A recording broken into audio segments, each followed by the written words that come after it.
everyone, not good evening. Hello, good morning everyone. My name is Vishnu in maths direction.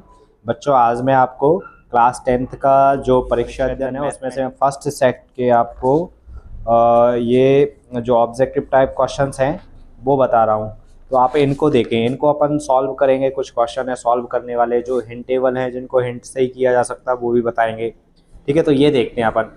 इसका first model set है, model test paper का first set. इसको देखते हैं, ये देख लीजिए आप. ठीक है, बीच बीच में मैं आपको बताता रहूँगा. ठीक है, इसको अपन देखते हैं. तो इसका फर्स्ट क्वेश्चन है, आपको HCF देना है. HCF ऑफ 96 और एंड 404. आपको इसका 404 और 96 का HCF देना है. तो आपको पता है HCF आप इजीली दे सकते हैं. 96 को आप ऐसे यहाँ पे डिवाइड करिए प्राइम फैक्टोरिजन से, ऐसे ही इसको करना है. तो 2 4 ज़ा 8, 2 8 ज़ा 16, 2 2 ज़ा 2 4 ज़ा 2 1 ज़ा 2 2 ज़ा 2 6 ज़ा एंड 2 3 ज़ा देन 3 1 ज़ा 3. ऐसे ही आप इसको करेंगे. 2 2 ज़ा 0, 2 2 ज़ा 2 1 ज़ा 0, 2 1 ज़ा, फिर आप 1 0 1 से करेंगे तो ये आ जाएगा. अच्छा, इसमें देखें आप कॉमन देखें तो आपका एक ये दिख रहा है 2 2 और एक और कॉमन दिख रहा है 2 2. अच्छा, HCF का मतलब आप जानते ही हो, H for highest common factor. ठीक है, तो हाईएस्ट कॉमन फैक्टर अपने को चाहिए. तो इसमें एक ये 2 आया, एक ये 2, तो एक पेयर, वन पेयर ऑफ 2 का ये 1 आपने इसको आप मल्टीप्लाई कर दोगे तो 2 2 ज़ा 4. तो इसका जो HCF आएगा वो आपका कितना हो जाएगा, 4 हो जाएगा. ये इजीली आपको आ जाएगा. नेक्स्ट क्वेश्चन आप देखते हैं. तो इसको मैं बोलूँगा, लिख तो नहीं पाऊँगा इतने क्वेश्चन. तो इसमें दिया है सेकंड क्वेश्चन में, if alpha and beta are the zeros of the quadratic polynomial. ठीक है, एक क्वाड्रेटिक पॉलिनोमियल है, उसका अल्फ़ा और बीटा जीरोज दिए गए हैं. और जो क्वाड्रेटिक पॉलिनोमियल है वो आपको दिया गया है क्वाड्रेटिक पॉलिनोमियल. ठीक है, ये दिया अपने को ax² प्लस का bx plus c is equal to 0. तो आपको इसको देखना है ध्यान से. अगर यदि ये ऐसा क्वाड्रेटिक पॉलिनोमियल है और इसमें इन्होंने बोला है कि अल्फ़ा और बीटा इसके दो क्या हैं, आपके जीरोज़ हैं. अल्फ़ा एंड बीटा दो जीरोज़ दिए हैं इसके. तो आपको इसमें क्या निकालना है, अल्फ़ा इंटू बीटा की वैल्यू बताना कि अल्फ़ा इंटू बीटा क्या होता है. तो बेटा बहुत ईजी है. जब भी आपको क्वाड्रेटिक पॉलिनोमियल दिया हो, ये दिया हो, इसके अलावा कुछ और दिया हो, तो आपको करना क्या है उसमें, जो इसमें तो एक तो आप कांस्टेंट टर्म लिखें ऊपर. तो कांस्टेंट टर्म और अपॉन में आप क्या लिखेंगे, coefficient of x². Coefficient of x², ये इसका फॉर्मूला होता है. कांस्टेंट टर्म को ऊपर लिखें और कॉफिशिएंट ऑफ x² नीचे लिखिए, इसका आंसर आ जाएगा. तो अल्फा इंटू बीटा आपका निकालेंगे तो यहाँ से ये आपका कांस्टेंट टर्म c हो गया, तो c और अपॉन में आ जाएगा a. ये इसका आंसर आ जाएगा c/a. बहुत ईजी था, अच्छा था. ठीक है, तो इसके बाद नेक्स्ट थर्ड क्वेश्चन इसमें लिखा है, तो देखेंगे आप ध्यान से सुने. लिखा है right the condition of for unique solutions of a pair of equation. आपको पेयर ऑफ इक्वेशन दिया है, उसका एक यूनिक सॉल्यूशन की जो कंडीशन होती है वो आपको बतानी है. ठीक है, तो पेयर ऑफ इक्वेशन मैं यहाँ पे लिख रहा हूँ. एक दिया a1x प्लस का b1 by plus c is equal to 0. Second है a2x प्लस b2y और plus c2 is equal to 0. तो ये पेयर ऑफ इक्वेशन आपको दिख रहा है. इसमें अपने को कंडीशन दिखाना है यूनिक सॉल्यूशन की. तो आपको पता है 3 कंडीशन अपन ने पढ़ी हुई हैं. एक अपन ने a1 अपॉन में a2 is equal to not equal to b1 upon b2 होती है. तो यहाँ पे आपका क्या बनता है, यूनिक सॉल्यूशन. ठीक है, ये आपका क्या यूनिक सॉल्यूशन यहाँ पे बनता है. तो 3 सॉल्यूशन होते हैं. मैंने आपको यहाँ पे यूनिक ये बताना था तो आप इस पर टिक लगा देंगे. उसके बाद 2 सॉल्यूशन और होते हैं, वो भी बताए दे रहा हूँ. एक a1 अपॉन में a2 और is equal to b1 upon b2 is equal to c1 upon c2. तो ये कंडीशन होती है. तो मैनी सॉल्यूशन होते हैं इसमें, मैनी सॉल्यूशन. ठीक है, उसके बाद में एक और होता है, अगर a1 अपॉन में a2 इज इक्वल है b1 अपॉन b2 बट ये नॉट इक्वल टू है c1 अपॉन c2 के, तो यहाँ पे आपका नो सॉल्यूशन आता है. तो ये एक क्वेश्चन में आपको यूनिक पूछा था, लेकिन मैंने 2 भी आपको बता दिए. अगर आगे कहीं पे आते हैं तो आप इनको भी देख सकते हैं. ठीक है, तो ये अपना ये वाला क्वेश्चन भी हो गया. अब इसका नेक्स्ट क्वेश्चन देखते हैं. तो 1 मिनट में इसको क्लीन कर देता हूँ।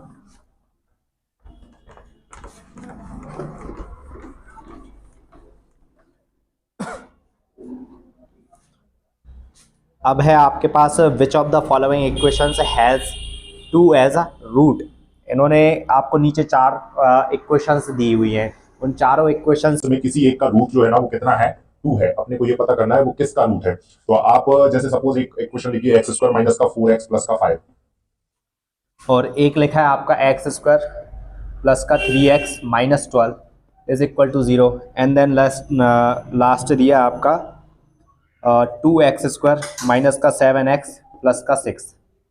तो इसमें अपने को फैक्टराइज करना है। तो अच्छा आप देखें यहाँ पे, जैसे इसके अगर यदि अपन फैक्टर करते हैं तो मल्टीप्लाई में आपको 5 चाहिए और प्लस माइनस में 4 चाहिए। तो एक्स स्क्वायर माइनस 4 की जगह ब्रैकेट एक्स का एक्स प्लस 5 का 5।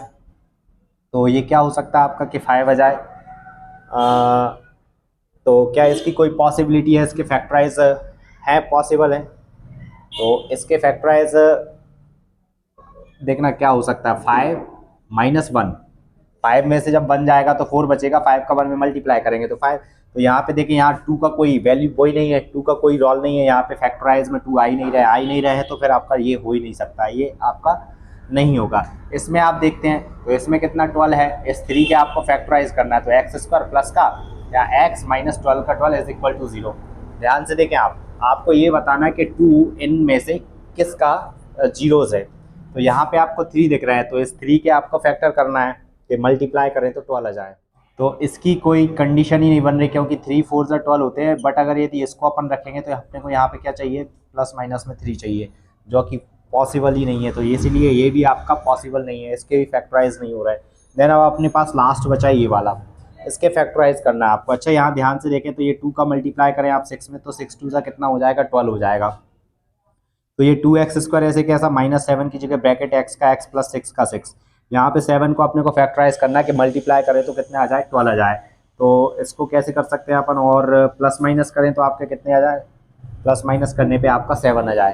तो 4 3 जा 12, 4 प्लस 3 अपन करेंगे तो 7 आ जाएगा, और 4 का 3 में मल्टीप्लाई करते हैं तो 12 आ जाता है। तो इसमें अपन देखते हैं तो ये 2x स्क्वायर माइनस का 4x और प्लस माइनस माइनस का 3x और प्लस 6 का 6। अच्छा यहाँ पे देखें आप, यहाँ पे 2 का कॉमन आ सकता है। तो यहाँ 2 कॉमन लिया, x कॉमन लिया, एक x बचेगा यहाँ से, 2 2 4 2 बचेगा।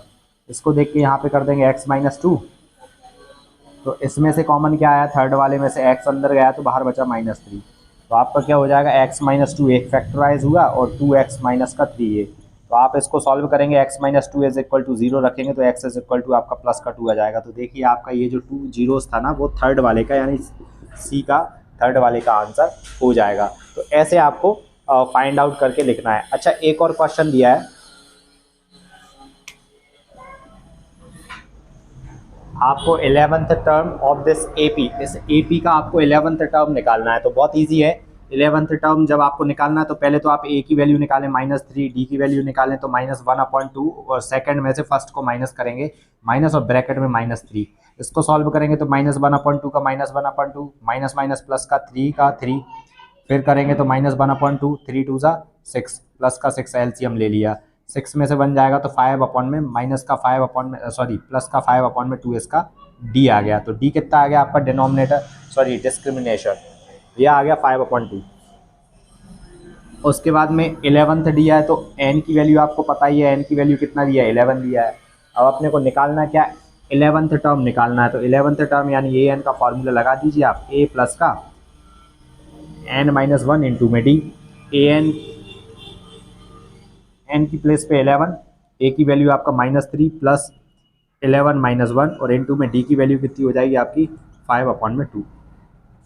इसको आप सॉल्व कर लेंगे, अपनी ये 11 निकल आएगा, -3 का 3 और ये प्लस 11 में से बन जाएगा तो 10, 10 इंटू में 5/2, 2 1 जा 2 5 जा 10। तो ये कितना हो जाएगा -3 और 5 5 जा कितना हो जाएगा 25, 25 में से 5 जाएगा तो आपका 22, ये अपना आंसर आ जाएगा। तो आप इस 22 पे टिक लगा देंगे। तो जो कुछ ऑब्जेक्टिव टाइप क्वेश्चंस होते हैं उनको अपने को सॉल्व करना पड़ता है। ठीक है, ये फिफ्थ हो गया। इसके बाद नेक्स्ट देखते हैं अपन।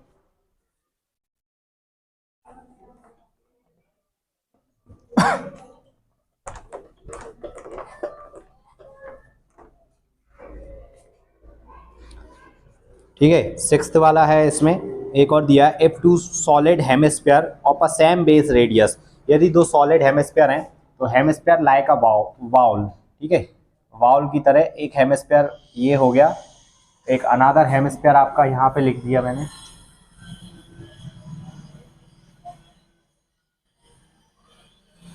ये दो हेमिस्फीयर हैं। अच्छा, इन्होंने बोला दो सॉलिड हेमिस्फीयर हैं, इसकी भी रेडियस आर है, इसकी भी रेडियस आर है।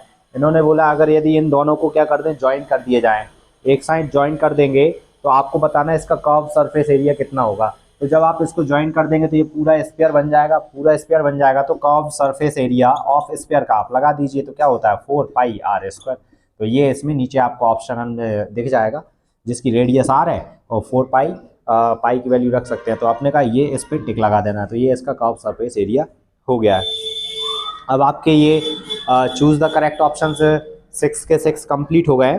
अब इसमें फिलअप है, तो फिल इन द ब्लैंक्स, इसको सुने आप ध्यान से, जिसमें फर्स्ट दिया है the discriminant of the equation.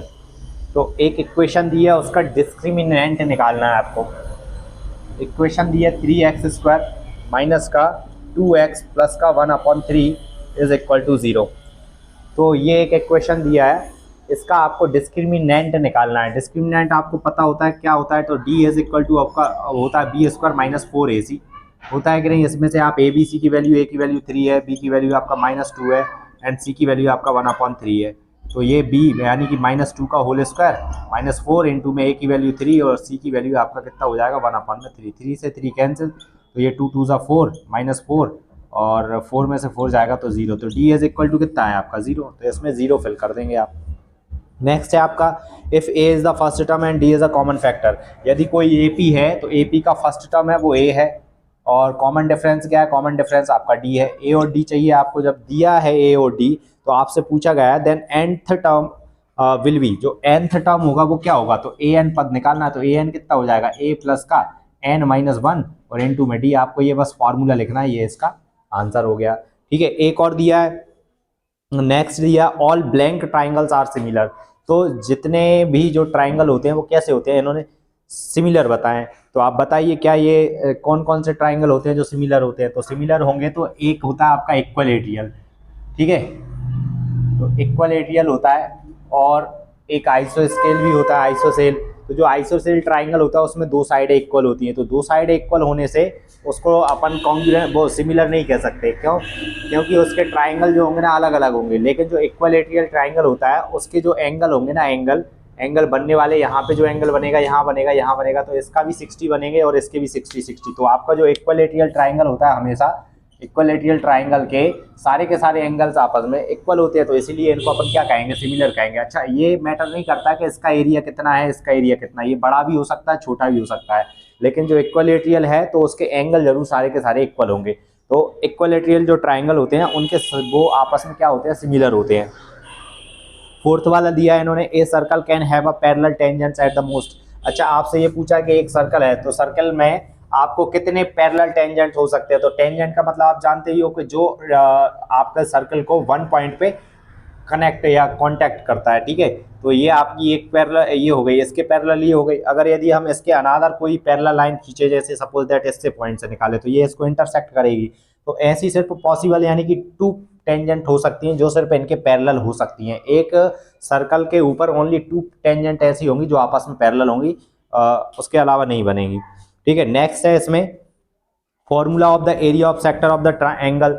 आपको अगर यदि एंगल थीटा दिया है, एंगल आपको दिया है, एंगल दे दिया आपको थीटा, तो आपको इसका एरिया ऑफ सेक्टर निकालना है। तो आपको पता है एरिया ऑफ सेक्टर का फॉर्मूला आपको याद भी करना पड़ेगा, वो होता है थीटा अपॉन में 360 इंटू में πr²। ये लिख देंगे, आंसर आ जाएगा। नेक्स्ट फिलअप है आपका the sum of the all possible probabilities of an event is always blank.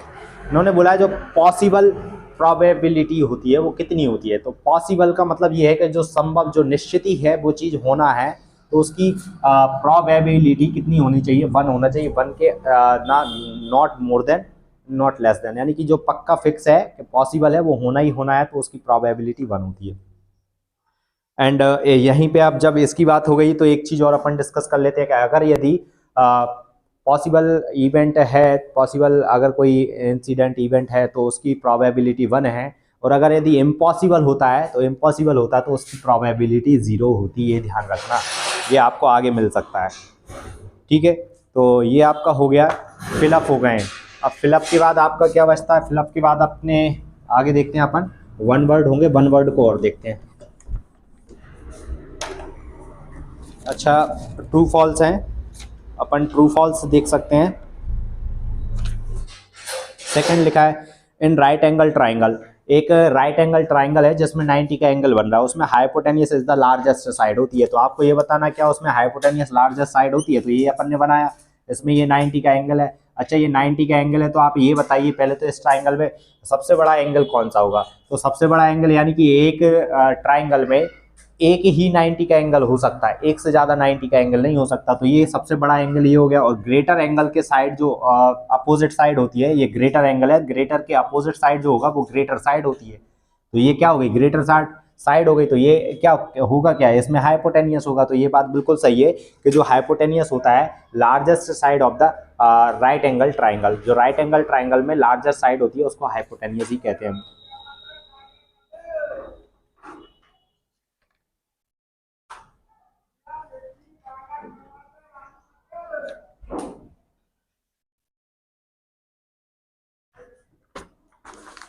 Next है आपका when an object is above the horizontal line, जब एक ऑब्जेक्ट है वो हॉरिजेंटल लाइन है, then the angle between the horizontal line and the line side of is angle of depression. तो इन्होंने बोला है कि जब कोई ऑब्जेक्ट है वो हॉरिजेंटली लाइन में है, हॉरिजेंटल लाइन आप जानते ही हो, हॉरिजेंटल लाइन यानी कि आपकी ये लाइन होती है जिसको एक्स अक्ष अपन जिसको बोल देते हैं, एक्स अक्ष वाली जो लाइन होती है वो आपकी हॉरिजेंटल होती है। और इसमें the angle between the horizontal line and the line of side, यानी कि जो लाइन ऑफ साइड होता है वो, और जो आपका एंगल ऑफ हॉरिजेंटल होता है वो कैसा होता है, एंगल ऑफ डिप्रेशन होता है। ये आपने को बताना होता है कि नहीं होता है। तो बिल्कुल आप इस चीज को देखें। तो ये आपका वैसे ही प्लेन होता है, प्लेन सरफेस यानी कि नीचे वाला, ठीक है। तो ये आपका क्या होता है, प्लेन सरफेस होता है, ये आपका एक्स एक्सिस है। तो जब अपन यहाँ से किसी ऑब्जेक्ट को देखेंगे तो ऊपर देखेंगे या नीचे देखेंगे, ऊपर देखेंगे तो एंगल ऑफ डिप्रेशन नहीं बनेगा, एंगल कौन सा बनेगा, आपका लाइन ऑफ साइट ऊपर की ओर जा रहा है तो ये आपका एंगल ऑफ एलिवेशन बनेगा। तो इसलिए ये क्या हो जाएगा, आपका फॉल्स हो जाएगा। ठीक है, नेक्स्ट है आपका volume of a cone is pi r square H.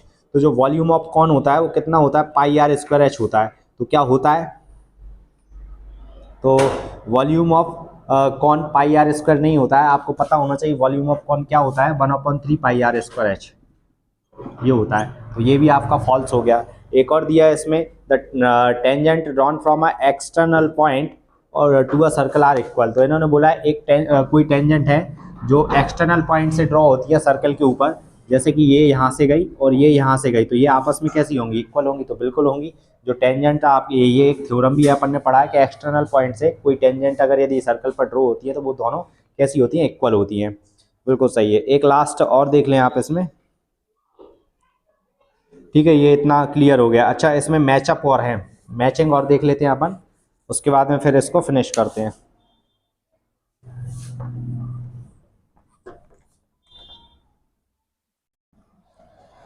तुम्हें भी जाना हो तो जाओ राधिका, जाना हो तो ठीक है, जा सकती है। अच्छा, अब मैचिंग देख लेते हैं। तो मैचिंग भी है, मैचिंग में कुछ फॉर्मूलेज हैं, तो इन मैचिंग को देखते हैं। तो जिसमें पहला मैचिंग दिया है sine square theta plus cos square theta, इसको कंप्लीट करना है। इस साइड आपको ऑप्शन दिए होंगे, तो आपको इसको कंप्लीट करना है। तो जैसे ही आपको ये दिखता है तो इसको कंप्लीट में क्या होता है, 1 होता है। Sine square theta plus cos square theta क्या होता है, 1 होता है। तो ये तो आपकी कंप्लीट हो गई, बट इसके थ्रू 2 और आइडेंटिटी बननी है, वो और देखें आप। तो यहाँ से अपन कॉस स्क्वायर थीटा की वैल्यू बनाए तो वो होता है 1 माइनस का साइन स्क्वायर थीटा, बिल्कुल सही। अब अपन यहाँ से साइन की भी वैल्यू बना सकते हैं, तो साइन स्क्वायर थीटा बराबर में क्या होता है आपका 1 माइनस का कॉस स्क्वायर थीटा। तो ये 2 आइडेंटिटी हो, इसके साथ साथ आपको लर्न कर लेनी है, ताकि ये भी अगर यदि आगे मिलती है तो अपने ईजी से अपन इनको बता सकते हैं। एक और है आपका अंडर रूट के अंदर 1 प्लस का tan स्क्वायर थीटा दिया है, इसको कंप्लीट करना है। तो आपको पता है, हम जानते हैं कि एक और जो आइडेंटिटी होती है 1 plus tan square theta is equal to होता है आपका सेक स्क्वायर थीटा, आपको ये तो पता है। अच्छा ये पता है, तो इसके ऊपर ये जो स्क्वायर है वो स्क्वायर को इस पर अंडर रूट लगा देंगे तो ये 1 प्लस का tan square theta under root के अंदर आ जाएगा।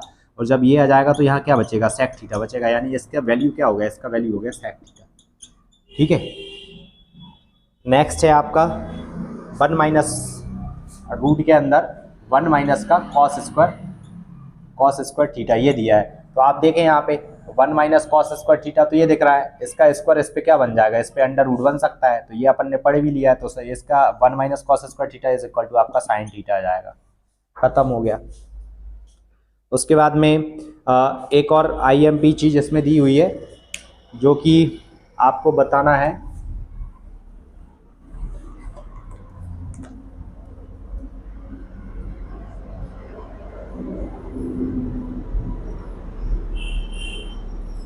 Ordinate of a point 0y, एक 0y आपको ऑर्डिनेट इसका ये सॉरी पॉइंट दिया है। एक कोई पॉइंट है जिसके कोऑर्डिनेट आपको क्या दिए हैं, 0 और y दिए, तो इन्होंने बोला है इसका ऑर्डिनेट बताइए। तो ऑर्डिनेट क्या होता है, तो अच्छा बेटा ये देखिए पहला जो x की वैल्यू होती है इसको एब्सिसा बोलते हैं, ये आपका एब्सिसा हो गया। ठीक है,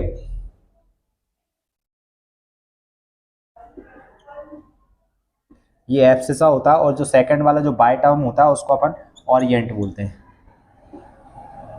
ऑर्डिनेट, इसको आप ऑर्डिनेट बोलेंगे। ठीक है, तो ये एब्सिसा होता है और ये ऑर्डिनेट होता है। ठीक है, ये ध्यान रखें।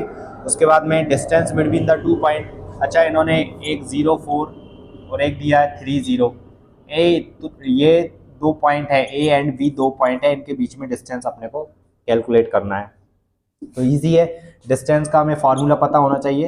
तो डिस्टेंस का जो फार्मूला होता है वो आपको पता है, रूट के अंदर x2 माइनस x1 का होल स्क्वायर और प्लस का y2 माइनस y1 का होल स्क्वायर, ये अपना फार्मूला होता है। अब ये फार्मूला होता है तो आपको क्या करना है, इसमें डिस्टेंस फाइंड करना है। तो इसके लिए आप इजी है, x1 की वैल्यू x2 की वैल्यू पहले ही निकाल लें, y1 की y2 की। x1 0 है, x2 आपका कितना है 3 है, y1 4 है, y2 कितना है 0 है, तो इनको अपन इसमें पुट कर देंगे, आंसर आ जाएगा आपका। तो ये देखते हैं अपन, x2 कितना है आपका 3 माइनस 0 का होल स्क्वायर और प्लस का 0 माइनस 4 का होल स्क्वायर, ये आ गया। तो ये रूट के अंदर 3 का स्क्वायर यानी 3 3 जा 9, डायरेक्ट 3 का स्क्वायर ही करेंगे आप 9, प्लस यहाँ 4 का स्क्वायर 4 4 से कितना हो जाएगा 16, तो 9 और 16 कितना रूट में 25, 25 में से आपका 5 बाहर आ जाएगा, तो ये इसका डिस्टेंस निकल आएगा। ठीक है, अब आपके पास वन वर्ड है, वन वर्ड इसमें दिया गया है। तो वन वर्ड ईजी है, मैं ये भी बोल के बता दे रहा हूँ आपको। If A B and C are the real number and A is not equal to 0 then the quadratic polynomial is which form। तो आपको A B C आपको जो दिए हैं वो रियल नंबर है, तो आपको क्वाड्रेटिक पॉलिनोमियल जो बनेगा वो क्या बनेगा वो आपको बताना है। तो आपको पता है ए बी सी अगर क्वाड्रेटिक पॉलिनोमियल के आपके कॉफिशिएंट दिए हैं तो आपका ये बनेगा ए एक्स प्लस का b y plus c is equal to 0। ये क्वाड्रेटिक पॉलिनोमियल की आपकी इक्वेशन बन जाएगी, सॉरी ए एक्स स्क्वायर है। ठीक है, ए एक्स स्क्वायर प्लस का बी एक्स।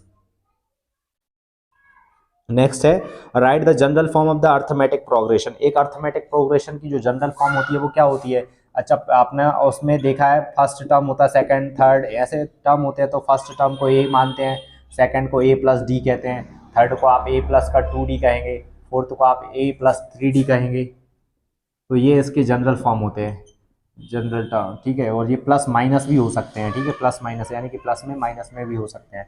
तो ये इसकी आपकी जनरल फॉर्म हो गई, डॉट डॉट डॉट आगे भी आएंगे ऐसे ही टर्म। ठीक है, नेक्स्ट है आपका